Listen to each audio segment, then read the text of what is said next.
Hello everyone, I'm Jack Fisher and welcome to my world.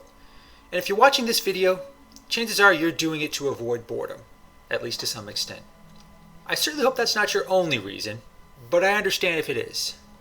Boredom is a powerful yet underrated force. I don't think people appreciate just how powerful it is. We've all been bored out of our minds before. We've all done weird things to alleviate it too.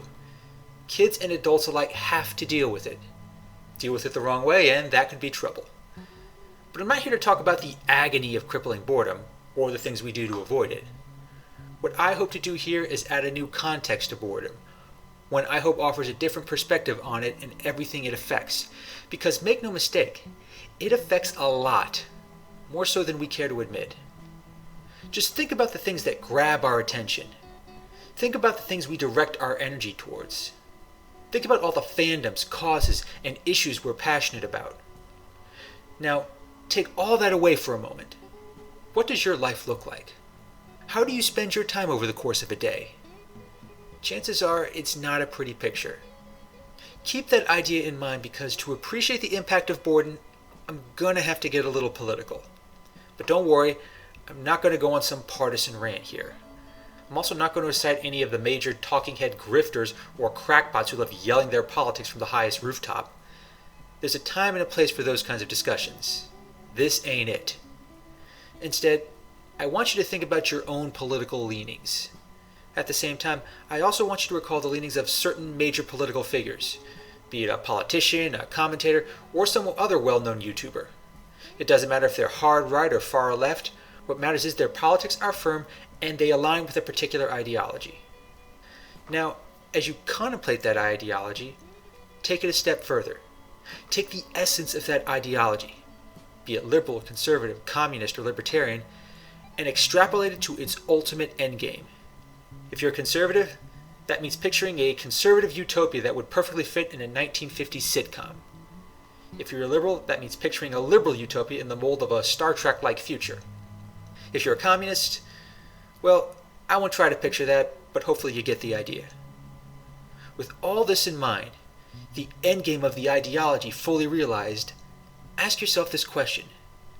How boring is that world for the people who live in it? It's not a knock on your politics or that of your favorite commentator. It's an honest question with revealing implications. Because if that world you're imagining is boring, then what does that reveal about the ideology itself? Take the conservative utopia.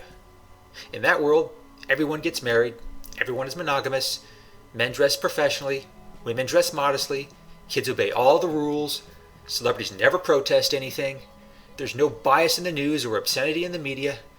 It's all one big episode of Leave It to Beaver. Even if you like that world, be honest. How quickly would you get bored with it? How quickly would most people get bored with it? In a world with no juicy scandals, angry protests, or graphic nudity, how boring would that be? More importantly, how long would it last until people just got fed up with it? Now, in the interest of fairness and balance, let's take a look at the liberal utopia as well. It's certainly different, but the patterns are still the same. In this world, there's no discrimination. Everyone is equal. Nobody ever competes for anything. There are no winners or losers. Nobody ever tells an offensive joke. Nobody is ever objectified in the media. Every movie, TV show, and video game has equal representation that espouse the same values of equality. Again, and be honest here, how boring would that world be? Nothing is ever offensive, nothing crude or crass ever happens, every outcome is similar, every struggle is the same.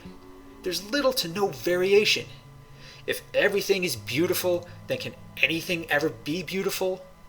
Even if you buy into liberal ideals, how quickly would that get bland, predictable, and just empty? It's unavoidable. We humans are novelty-seeking creatures. When something becomes predictable, monotonous, or just too familiar, we get bored with it, and we seek something else. That can be risky, if not dangerous. However, it's that same novelty-seeking behavior that prompts us to explore new ideas, question old ones, and invent entirely new ways of looking at things. Without it, we never would have left the proverbial caves. This is a perspective that tends to get lost in heated rhetoric, especially when it comes to politics. I see it all the time on YouTube, social media, message boards, and Reddit. Everyone loudly proclaims that their vision for the world is right, just, and correct. And if everyone implemented it, then the world would be a better place. Now, I don't doubt the sincerity of the people making these claims, minus the trolls and whiners, of course, but I don't think these same people think about the bigger picture. They don't extrapolate their positions to the logical end, let alone factor in the impact of boredom. Because if your vision for a world is static and inflexible, then boredom doesn't just make it vulnerable, it makes it untenable. History has shown that societies that try too hard to match an ideal simply collapse on themselves. Whether it's a religious theocracy or a communist revolution, boredom drives people to do something different. Pushing people towards a certain ideal only reminds them that the world isn't ideal. At some point, they're going to want something new, something that may be different, deviant, sexy, or distinct. Whether it's entertainment, politics, or just ordinary personal fulfillment, people will seek novelty. Other people may not like it, but those people aren't usually the ones feeling bored. And if you're still not convinced of the power of boredom, here's one last point to consider. Solitary confinement, especially for extended periods, is considered torture by the United Nations, and rightly so. There's a widespread consensus among those who study its effects. It's very damaging to someone's physical and mental well-being. Solitary confinement is boredom in its ultimate form. More than anything else, it demonstrates what it can do to someone. If you're lucky, you'll never have to find out for yourself. Even if you're not a criminal, try an experiment. See how long you can confine yourself in an enclosed space. No stimulation, no entertainment, just food, shelter, and a bed to sleep in. Some have more tolerance for it than others, but the end result is the same. It's agonizing, it's torturous, it's debilitating. It can drive people to do anything just to alleviate that feeling. Think about that whenever you argue for a particular vision of the world.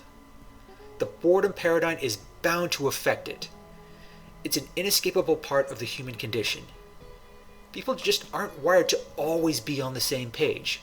They're never going to be content with the same traditions, outcomes, or endeavors. Boredom exposes more than just our propensity to seek new things. It reveals how misguided we can be in thinking there's an ideal that works for everybody all the time. We're all just too different. And that's okay. We need to be different. It's how we grow, innovate, and explore our world. We may not always like what comes of it, but if crippling boredom is the alternative, then the choice is simple. Thanks for watching, everybody, and thanks for joining me in my world. I'll keep doing my part to make it less boring. Please like, comment, and subscribe. Take care, and stay safe.